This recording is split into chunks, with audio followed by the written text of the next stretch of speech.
Bismillahirrahmanirrahim. Assalamualaikum warahmatullahi wabarakatuh.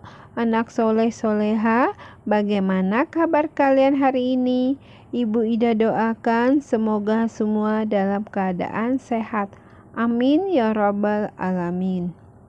Baiklah anak soleh soleha, sebelum memulai pembelajaran, kita baca doa belajar dulu ya, agar pembelajaran hari ini berjalan dengan baik dan lancar. A'udzubillahi minasyaitonirrajim. Bismillahirrahmanirrahim.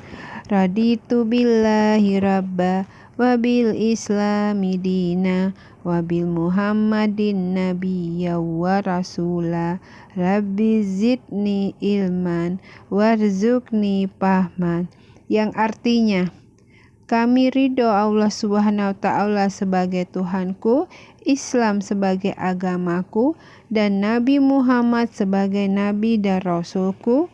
Ya Allah, tambahkanlah kepadaku ilmu dan berikanlah aku pengertian yang baik. Amin ya rabbal alamin. Hari ini kita masih belajar di pembelajaran 6, yaitu kisah keteladanan Nabi Syuaib alaihi wassalam. Nabi Syuaib berasal dari suku Madyan. Suku Madyan adalah orang-orang Arab yang tinggal di sebuah daerah bernama Ma'an di pinggiran negeri Syam. Saat ini Syam dikenal sebagai negeri Syria.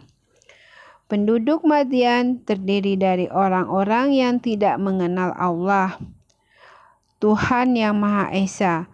Penduduk Madyan saat ini gemar berbuat curang, licik, tidak jujur, dan tidak adil. Salah satu contoh perilaku curang penduduk Madyan adalah mengurangi timbangan dalam jual beli. Penduduk Madyan sudah lama melupakan ajaran Nabi dan Rasul. Mereka tidak percaya adanya Allah.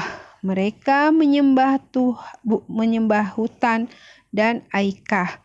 Aikah yaitu sebidang padang pasir yang ditumbuhi pohon. Allah Subhanahu wa Ta'ala mengutus Nabi Syuaib alaihi salam untuk menyeru mereka supaya menyembah hanya kepada Allah Subhanahu wa Ta'ala.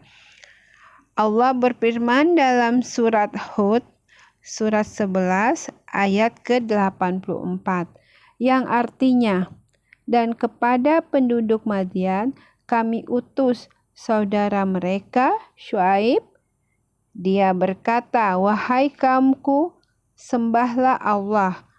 Tiada Tuhan bagimu selain Dia, dan janganlah kamu kurangi takaran dan timbangan. Sesungguhnya aku melihat kamu dalam keadaan yang baik, makmur, dan sesungguhnya aku khawatir kamu akan ditimpa azab pada hari yang membinasakan, hari kiamat. Nabi Syuaib alaihissalam mengingatkan kaumnya pada kenikmatan yang mereka dapat agar mereka bersyukur. Kaum Nabi Syuaib tetap tidak mau mengikuti ajakannya. Bahkan mereka mengejeknya, mengancam Nabi Syuaib dan dengan berkata, wahai Syuaib, kami tidak banyak mengerti tentang apa yang engkau katakan itu. Sedangkan kenyataannya kami memandang engkau seorang yang lemah di antara kami. Kalau tidak karena keluargamu, tentu kami telah menganiaya engkau. Sedang engkau pun bukan seorang yang berpengaruh di lingkungan kami. Syuaib berkata, dan wahai kaumku, berbuatlah menurut kemampuanmu. Sesungguhnya aku pun berbuat pula. Kelak kamu akan mengetahui siapa yang akan ditimpa azab yang menghinakan dan siapa yang berdusta. Dan tunggulah, sesungguhnya aku bersamamu. adalah orang yang menunggu. Mendapat ancaman dari kaumnya itu, Nabi Syuaib alaihissalam tidak merasa takut. Nabi Syuaib meyakini dengan sepenuh hati bahwa Allah akan menolong dan melindunginya. Nabi Syuaib tetap berdakwah dengan senantiasa memohon perlindungan kepada Allah Subhanahu wa Ta'ala. Allah Subhanahu wa Ta'ala melihat kemungkaran kaum Nabi Syuaib semakin merajalela. Allah Subhanahu wa Ta'ala hendak menurunkan azab kepada kaum Nabi Syuaib. Azab Allah datang menimpa penduduk Madian. Mula-mula mereka diserang udara yang sangat panas sehingga mereka keluar dari rumah masing-masing untuk mencari udara segar. Akan tetapi, dimanapun mereka berada, udara tetap terasa panas sehingga menyesakkan dada dan napas mereka. Saat mereka kebingungan, tiba-tiba tampak awan hitam yang menaungi kawasan lembah. Mereka gembira melihat awan itu. Mereka mengira awan itu akan mendatangkan hujan dan hawa sejuk yang mereka rindukan. Namun dugaan mereka salah. Pada saat itu, dari awan yang pekat itu, kilat, petir, dan guntur menyambar saling menyusul. Penduduk negeri Madian pun binasa.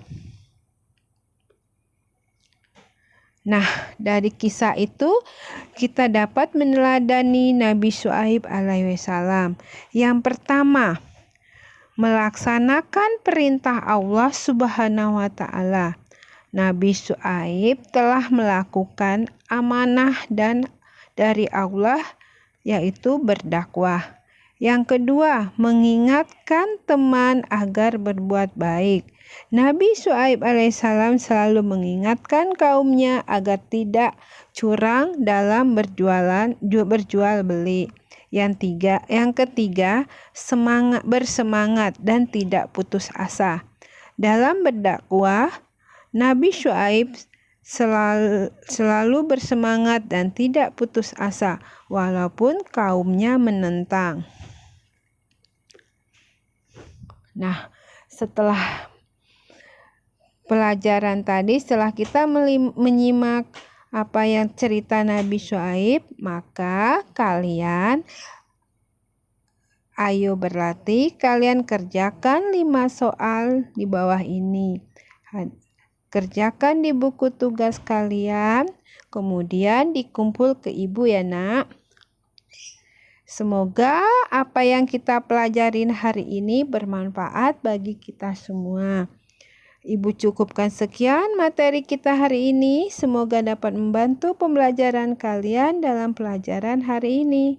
Setelah selesai belajar, silakan anak yang soleh dan soleha membaca doa kafaratul majlis. Tapi sebelumnya kita ucapkan hamdalah. Alhamdulillahirabbil alamin. Subhanaka Allahumma wa bihamdika asyhadu alla ilaha illa anta astaghfiruka wa atubu ilaik. Wabillahi taufiq wal hidayah. Wassalamualaikum warahmatullahi wabarakatuh.